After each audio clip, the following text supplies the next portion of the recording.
So I am joined here today with Anthony Bickmore, who is the Upper Warden of the Worshipful Company of the Wax Chandlers.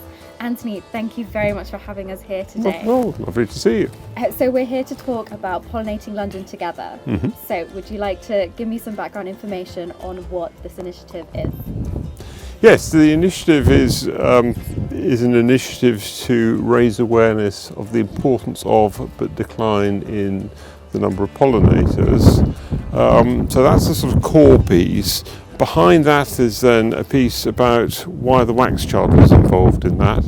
Well, our trade was in candles and beeswax candles, and that was, we're centuries old. We're celebrating our 650th anniversary this year.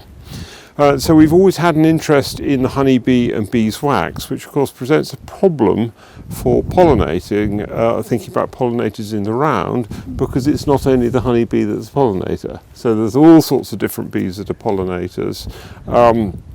And two things which occurred to me when I started to develop this idea was that we can't do it just focused on the honeybee, because that's sort of not the right place to be. And the second point is that as a small livery company, we can't do it exclusively by ourselves. We're only sort of 120 liverymen, and we need greater mass. So hence the premise of working across the livery movement in the City of London and focusing our initial year's work in the city. Wonderful, thank you very much. So what other livery companies do you currently have involved in this initiative? Well, we have the Worshipful Company of Gardeners particularly involved, and our Deputy Chairman is the Master Gardener. We have the Information Technology, Worshipful Company of Information Technologists, and we have someone on the board from them. We are working also with the Tallow Chandlers, the Chartered Architects, the grocers, and there's various other ones who are on the verge of joining us, but we haven't sort of got them into the place of being formally members of such. Wonderful. So what's the plan next then to get the rest of these livery companies involved and to get other businesses in the City of London involved? Well, we did some work last summer, so there's a bit about what we did last summer, and what we did last summer was important because we did some initial audits of gardens in the city to understand how good they are for pollinators and what the planting regime is. So we did that. Coming forward to this year, the business plan for this summer is to do 4 key things. The first bit is to create us as a membership organisation. Now, membership's a little bit loose at this stage, and that's fine, but to try and make people and other livery companies feel that they can be a part of it, rather than it being we're joining something which the Wax Chandlers are doing. So hence Pollinating London Together has a brand awareness which is agnostic to any particular livery company, and that's important to us because it helps to create a level playing field for people to be involved. So the first bit is to create the membership organisation. Second bit is to redo the audits which we did last summer and do some other audits of spaces in the city so people will start to be aware of it. The third thing is this wonderful idea of citizen science, which is a government-backed initiative, but it gets people and asks people to go out and make observations. So you could go out for 10 minutes in your lunch break and get a bit of fresh air, but you could actually also do an observation in a city garden or a city space and seeing what are the pollinators, etc. So we're aiming to do that and involve hopefully schools, office workers, lots of people in the city to do those observations during a period in the summer and then record them. The fourth bit is we are planning to hold a sort of formal launch, and the Lord Mayor and Lady Mayoress have very kindly agreed to host us in the Mansion House, and we're planning on that for this September. Wonderful. So tell me more about the citizen science and how people watching at home can get involved. Well, citizen science is we're in the stage with the UK Centre for Hydrology and Ecology of launching that. So there'll be more detail on that, which we'll be publicising through our website shortly.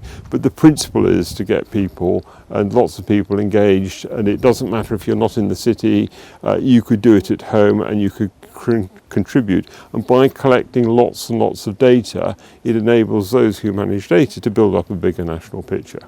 Wonderful. And with that national picture, we can go ahead and see what the actual issue is with. Well, we can understand more about the density, and the data is useful if it gathered over a time series, so therefore knowing what's live now and then knowing and doing it again next year and doing it the following year helps to understand the nature of the problem, because with the recorded decline in pollinators, it has enormous potential consequences. A third of our food is reliant on the work of the pollinator. Yeah, so it's a real issue for us as well. Yes, it's really it's like, you know, it's what we eat every day. It's not like it's some bit of science which is jolly interesting because it's science. It's because it's related to, you know, in its core bit, it's related back into the food we eat and how we survive on the planet.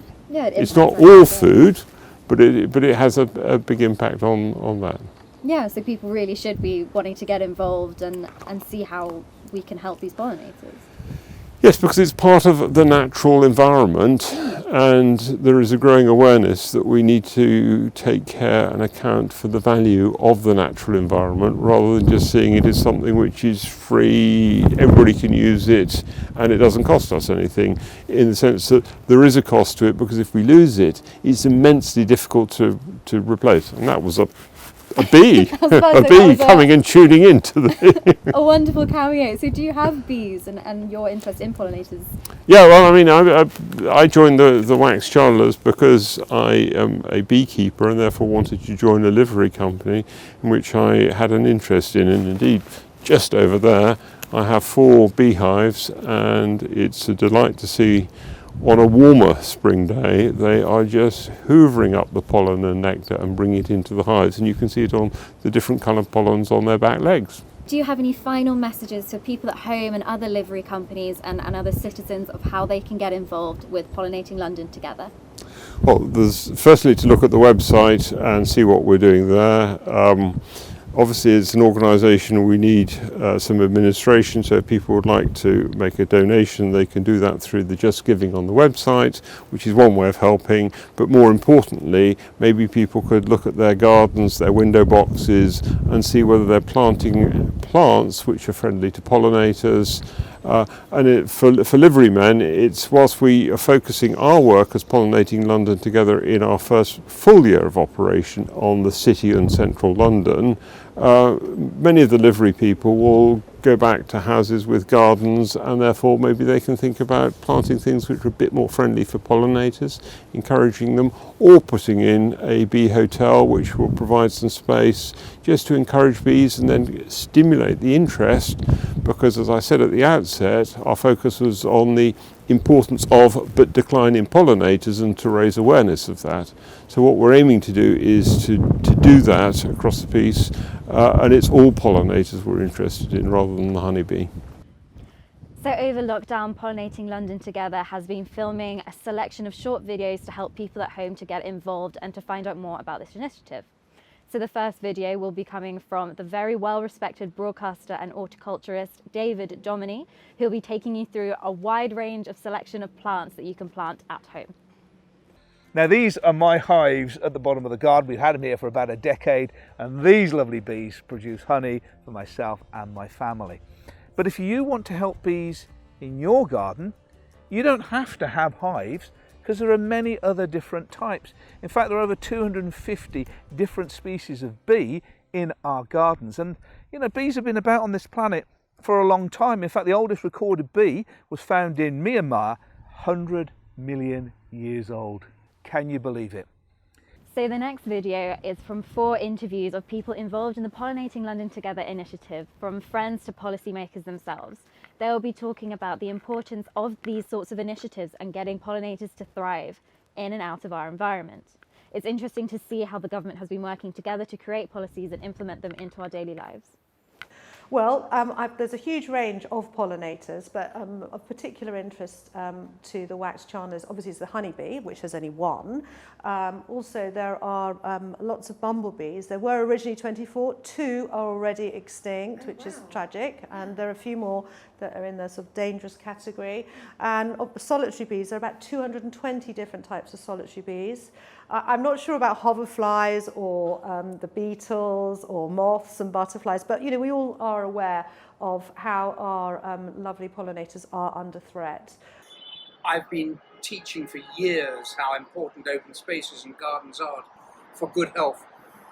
There's a guru in my life called Oliver Sacks, an English-trained neurologist who worked and taught in New York and wrote the most wonderful books, and he used to take his very seriously neurologically damaged patients into the New York Botanic Gardens. Oh, really? And he watched them get better, and he reckoned that gardens and music were more important than any drugs he prescribed.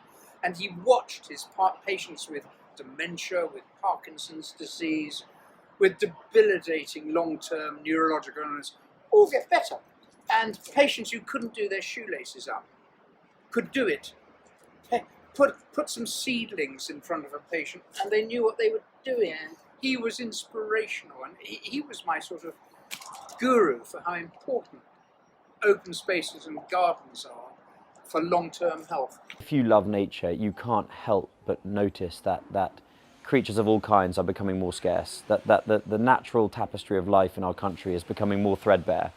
And it's always seemed to me that governments have not been serious about reversing those declines.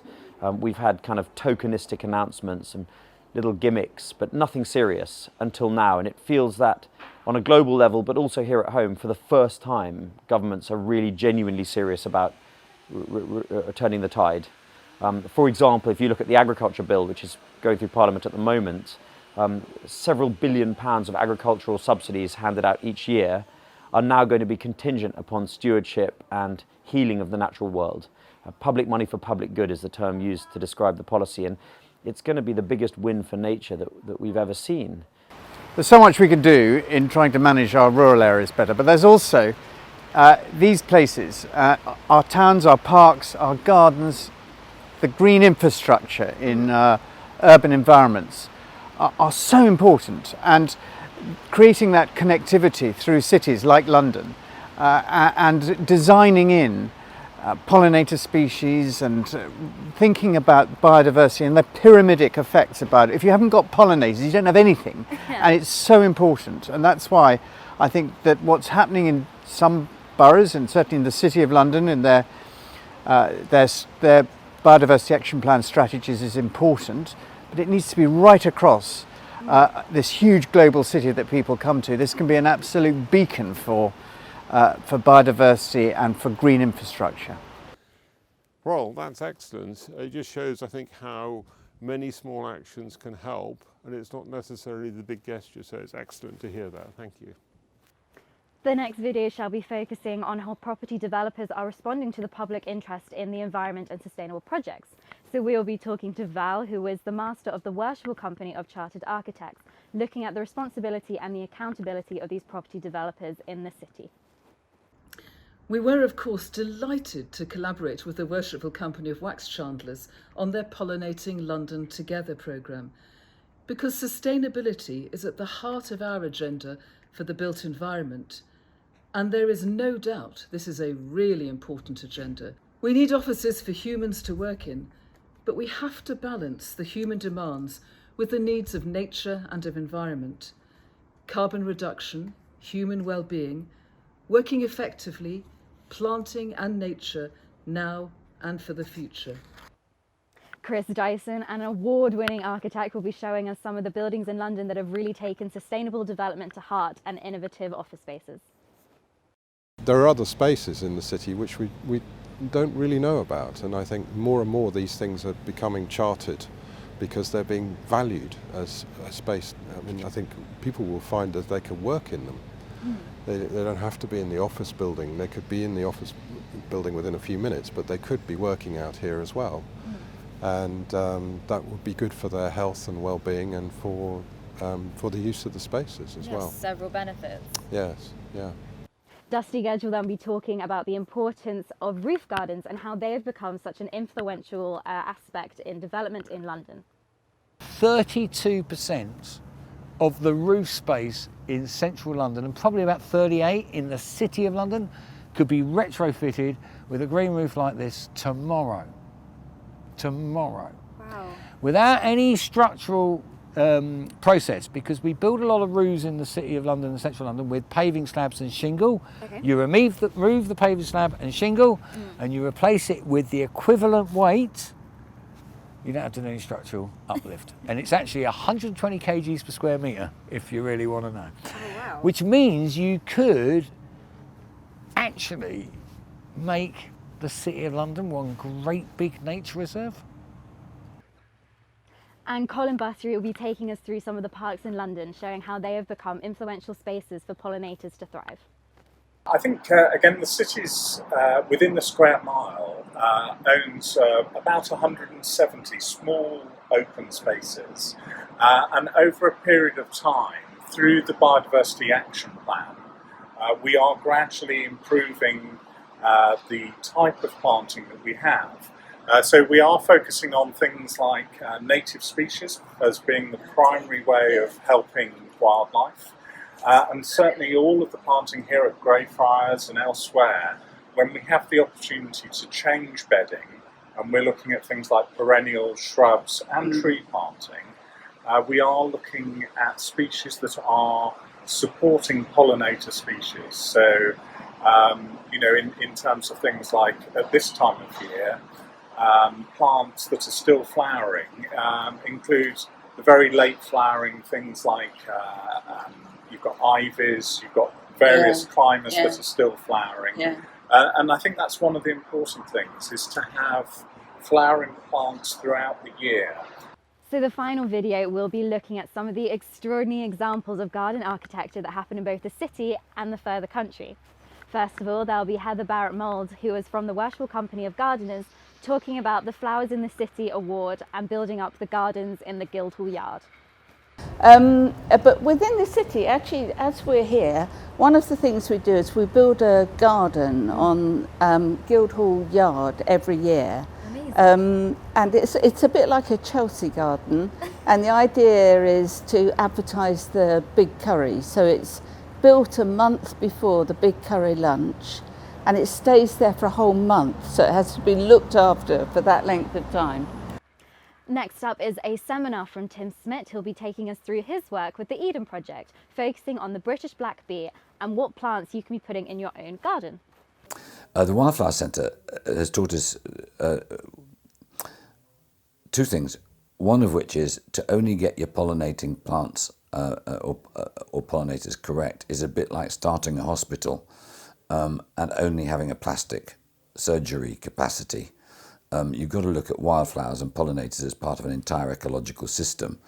And there is a really annoying irony that most wildflowers prefer the worst ground. They don't like over-rich ground, which means that you've got to be quite creative in terms of building up the garden that you want in a city to adapt to the soil conditions to provide the maximum life, both for pollination to take place, for pollinators to thrive, and also for those self-same pollinators to provide food for the other creatures that like to thrive on invertebrates. And finally, we will have a demonstration from Matt Somerville looking at wild bees and his own log hives that he has been creating in his backyard. The main difference is that a log hive is a thick-walled cylinder, and we're letting the bees grow their own comb. So rather than keeping them in frames, we're letting them build comb as they like, and we're just letting bees work, live as they would do in the wild. To keep up to date with what we are doing and to watch these videos, you can find them on the Pollinating London Together website and our upcoming YouTube channel. Thank you very much for getting involved.